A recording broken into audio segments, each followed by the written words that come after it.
Hey there, guitar fans. This is Byron Marks from Manchester, New Hampshire Guitar Lessons, and welcome to my new video series, Unlock Your Guitar. In this series, we're going to take a deeper dive into some concepts, some ideas about guitar playing that's going to help push your guitar playing forward, some little bit of insights, some techniques, tips, all things geared to get immediate victories for you and to help push your guitar playing forward. That's what everything is all about here. What I'm going to talk to you about today is one of the most common things that happens when you first learn scales or when you first start getting involved with lead guitar playing. I know this happened to me way back in the 1900s when I was learning to play lead guitar for the first time. And that is the habit of running up and down scales without really giving any thought to making them sound like music. And again, it's not your fault that this happens, it's just a natural thing. So what we're going to do is take a look at ways to work around that and work within that to actually take these scales, break them down, and make them more musical. What we're going to do first is we're going to establish a 4-note pattern or motif or motive, however you want to pronounce it, where we take just a rhythmic pattern and we just repeat it through the scale. What I'm going to do first is I'm actually going to take the scale and chop it down to 1 octave. So the scale we're using, the big scale, is C major scale.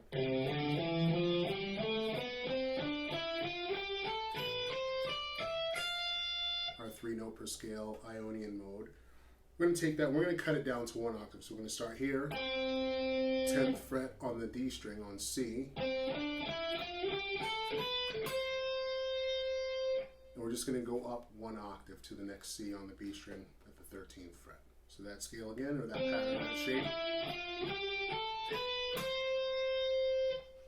Everything that we need to do, we're going to be able to do from that position. We don't need to go any further. We don't need to add in the low E and A strings. We don't need to add in the high E string. We do everything right there, and then we can build it out from that point.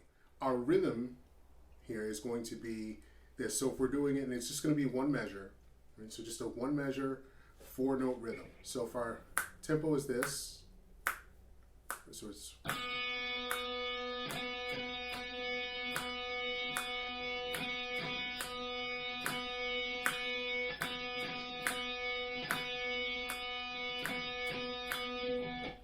okay.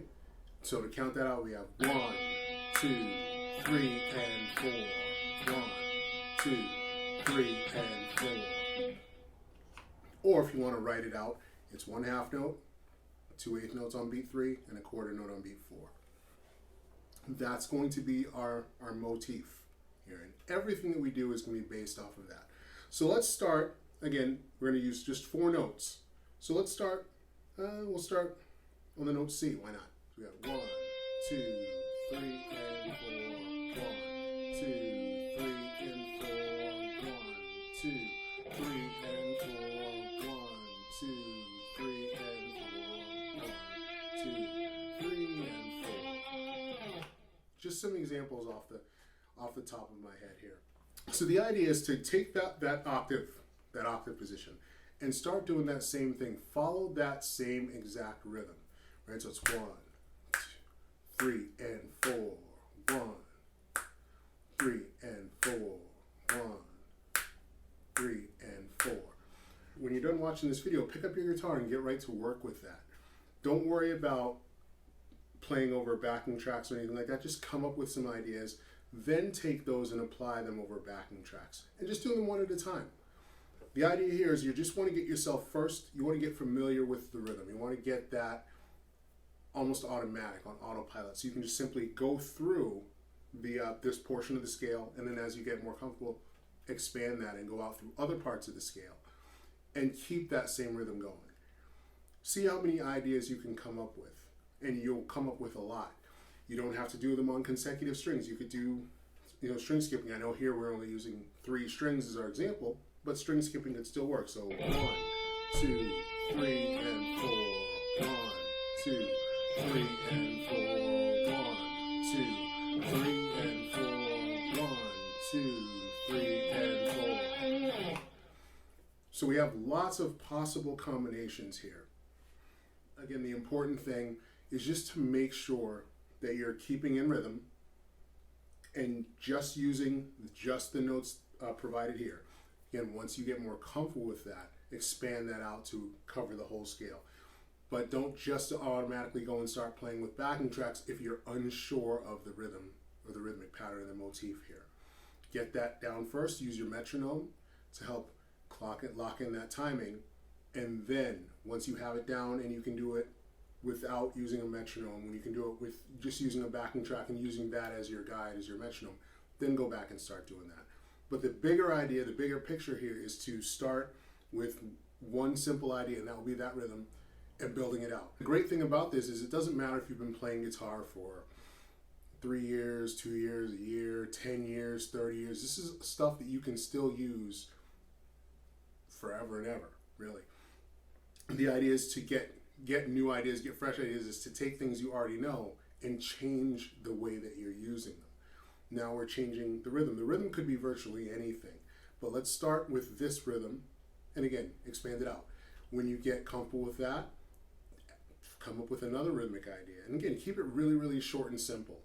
And then as you start to grow, as these ideas become easier and easier to do on demand, you can then take them and change the rhythms. You can make the rhythms more complicated, less complicated. You can make them busier rhythms. You could throw in things like triplets, dotted notes, rests, ties, all that stuff you can throw in. And then you have this huge library of licks, or ideas, I should say, not even licks, just ideas. And then you simply put your fingers down and let them go to work. You can come up with, again, endless ideas. You can start, makes your improvising a lot easier. It makes scales a lot easier because now you have the scale, but now you have an idea of what to do with it. You have rhythmic things to do with it. You have musical things to do with that scale. So that's the video for this week. Again, the idea is just take one rhythmic motif and use it on the scale. Grow it out as you get more comfortable. Come up with as many ideas as you can. And just when you think you've taken it as far as you could possibly go, try one more. Say, okay, well, there's got to be something else here I can do. What is that thing? Build the licks out, or get the rhythm out first. Get that comfortable. Then go and play with some backing tracks. It could be one chord, 2 chords. It really doesn't matter at this point. All we really truly care about here, we're not worried about chord tones and all that. We're just trying to figure out, okay, come up with some motifs, some rhythmic ideas. And again, to get away from just simply going up and down.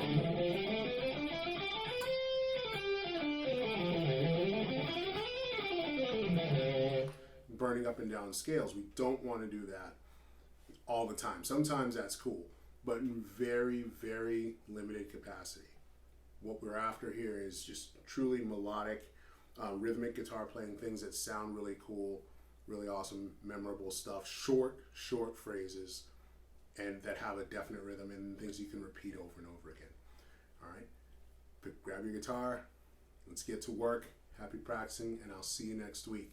Drop in the comments what your results are, and let me know how you're going. And if this is something you want to study further, I do teach in Manchester, New Hampshire. Feel free to contact me, 603-336-3480, or manchesternewhampshireguitarlessons.com, and we'll talk and see if we can help you move things even more forward. All right, take care, have a great week, and I'll see you next time. Bye.